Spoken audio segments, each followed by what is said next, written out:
नमस्कार दोस्तों, कैसे हैं सब? कुशल मंगल होंगे। फटाफट एक बार जल्दी से जुड़िए, फ्री सेशन की शुरुआत करता हूं। मैं बात कर रहा हूं भाई किसके बारे में कि भाई जब एचएसएससी ग्रुप सी के एग्जाम का कब तक शेड्यूल जारी होगा वो हम बात करने वाले हैं। एचएसएससी सुप्रीम कोर्ट नहीं जा रही है क्या, मतलब क्या है मुद्दा, वो हम सब बात करेंगे। लेकिन एक बार फटाफट एक बार जुड़ के बताइए कि आपके पास मेरी आवाज़ ठीक से सुनाई दे रही है या नहीं। ठीक है ना? बिल्कुल जी भाई। देखो, सबसे पहले हम बात करेंगे किसके बारे में कि भाई देखो, ये एचएसएससी जो है वो ग्रुप सी मेंस के जो एग्ज़ाम अभी आने वाले समय में होंगे, तो वो ग्रुप सी मेंस के का जो शेड्यूल है वो कब तक जारी होगा, ऐसे कैसे बात बनेगी। तो वो शेड्यूल कब तक उनको वो शेड्यूल जारी करना है, तो वो शेड्यूल जारी करेंगे तो वो टाइम तो लगेगा ही। और यदि दूसरा मैं बात करूँगा तो ये कहते हैं कि हम सुप्रीम कोर्ट जा रहे हैं, तो सुप्रीम कोर्ट जाएंगे तो वो ये तो थोड़ी है कि भाई मान लो केस दायर करते ही अगले दिन 2 दिन बाद उनको एक अंतरिम आदेश दे दिया जाए।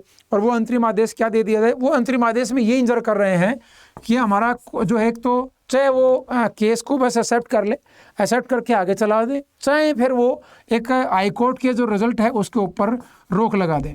और हाई कोर्ट के रिजल्ट पर रोक लगा देंगे तो उन्होंने कहा कि हम जो है जो बचे हुए रिजल्ट है उनको हम दे देंगे।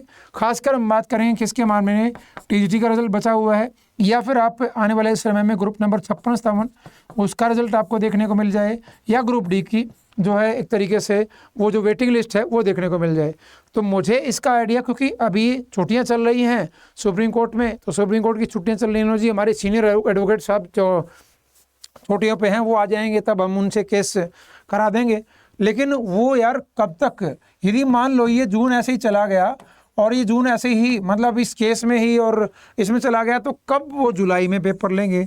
अब कल, क्योंकि इसमें आप इनको हरियाणा पुलिस कांस्टेबल और सीईटी का मेंस भी लेना है, और क्योंकि जब सुप्रीम कोर्ट में ये चीज़ अपनी चीज़ दायर करें तभी तो यहाँ पर अगले सीईटी में भी जो 5 नंबर वाला सिस्टम ऐड करें या ना करें, ये उन पर डिपेंड करेगा कि वो 5 नंबर उसके ऊपर यूँ करे कि हाँ जी आपको सोशो इकोनॉमिक के 5 नंबर मिलेंगे इस तरीके से। यदि मान लो यहाँ पर सुप्रीम कोर्ट में केस किया तो ये 5 नंबर जोड़ करके अगला सीईटी का नोटिफिकेशन निकालें, क्योंकि उसका नोटिफिकेशन भी मुझे ऐसा लग रहा है कि वो इसलिए नहीं आ रहा कि भाई राम राम जयराम जी की भाई, और इसलिए भी नहीं आ रहा है वो कि भाई ये एक बार ये पता चल जाए कि हाँ हमें 5 नंबर मिलेगा नहीं मिलेगा, हम 5 नंबर को दें या ना दें बच्चों को, ठीक है। तो वो सुप्रीम कोर्ट में जाने के बाद थोड़ा सा आइडिया इनको हो पाएगा। और मुझे ऐसा लगता है कि वहाँ से भी 5 नंबर को लेकर के इनको क्या मिलेगा, जो है हो सकता है कि इनको जो है नेगेटिव कुछ फीडबैक मिले, और ये मिलेगा ना तो ये कहीं के नहीं रहने वाले, फिर सरकार ये एचएसएससी कहीं की नहीं रहने वाली है। और ये लगा देंगे विदाउट 5 नंबर, अभी भी लगाए रखेंगे ये, ठीक है जी हम वेटिंग लिस्ट नहीं डालने वाले, ठीक है, क्योंकि अभी 5 नंबर का श्योर नहीं हुआ है, कोर्ट में चीज़ें चल रही हैं। वो इन्होंने कोर्ट में वो लगा रखा था, हाई कोर्ट ने रोक लगा दी थी कि 5 नंबर को जब तक ना हो तब तक रिजल्ट नहीं निकाल सकते आप, तो विदाउट 5 नंबर वाला निकाल देंगे हम और नौकरियां चलती रहेंगी। फिर एक दिन सुप्रीम कोर्ट में फिर वही काम कर देगा, तो फिर क्या आ जाएंगे। लेकिन ये केवल करेंगे तो केवल अपने उसके लिए कि जी देखो जी हम तो नौकरियां लगा रहे हैं, और जब हम कभी विधानसभा चुनाव के पॉइंट ऑफ से जब रैलियाँ होंगी तो उसमें बच्चे कुछ ना बोलें, ठीक है। लेकिन मुझे ऐसा लगता है कि सुप्रीम कोर्ट में जाने से नुकसान ही है कहीं ना कहीं, और सुप्रीम कोर्ट जाने से इनको फ़ायदा लग रहा है। तो पता नहीं क्यों ये एचएसएससी चेयरमैन साहब हिम्मत साहब क्या हिम्मत दिखा रहे हैं अपनी, ठीक है। कहीं ना कहीं इनको सरकार की सुननी पड़ेगी। और ये सीईटी बगैर, एक और मैं आपको बता दूं, बगैर सीईटी के जो है अगले पेपर नहीं होंगे, सीईटी के थ्रू ही होने वाले हैं। अरे ये 5 नंबर को नहीं छोड़ रहे, सीईटी के बगैर पेपर कैसे लेंगे, ऐसा पॉसिबिलिटी बहुत कम है, ठीक है। तो अपनी तैयारी में लगे रहो। अभी हरियाणा पुलिस कांस्टेबल और सीईटी 2024 ये तो हैं, इनको तो आप लेने वाले हो, इसकी तैयारी में जुटे रहो, ठीक है। 56-57 दोबारा होगा नहीं होगा, 20 ग्रुप दोबारा नहीं होंगे, वो तो सुप्रीम कोर्ट में जाने के बाद इनको आइडिया हो पाएगा। या फिर जब ये नहीं जाएंगे तो हो सकता है कि आजकल में मैं सोच रहा था कि सैटरडे संडे को इसका कुछ ना कुछ देखने को मिलेगा, हो सकता है कि आज देखने को मिल जाए। तो आशा करते हैं कि कोई नोटिफिकेशन जरूर आए जिससे आप ये भर्तियाँ आगे कंटिन्यू हो। लेकिन यदि आप तैयारी करना चाहते हैं तो मैं आपको एक ऑफ़र दे देता हूँ। एक अच्छी बात आपके लिए है कि अडेन 47 ऐप पर जब जाते हैं तो आप हमारे यहाँ से आजकल एक फैसिलिटी और दे दी गई है।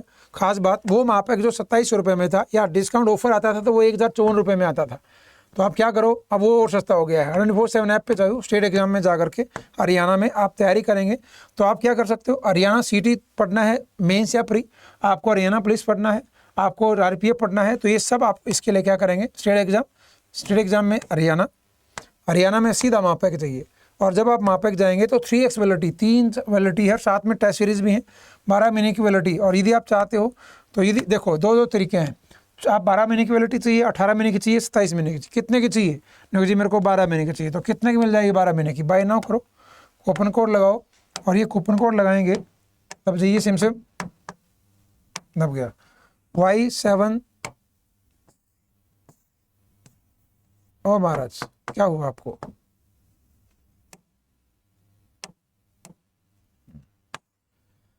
Y737 अप्लाई करा। अप्लाई करते ही कितने रुपए का आपको दिखाई देगा? 643 रुपये का। मतलब आया है कभी 643 में माप है कि नहीं, लेकिन ये 635 में मिल जाएगा। डिस्काउंट कूपन कोड है Y737।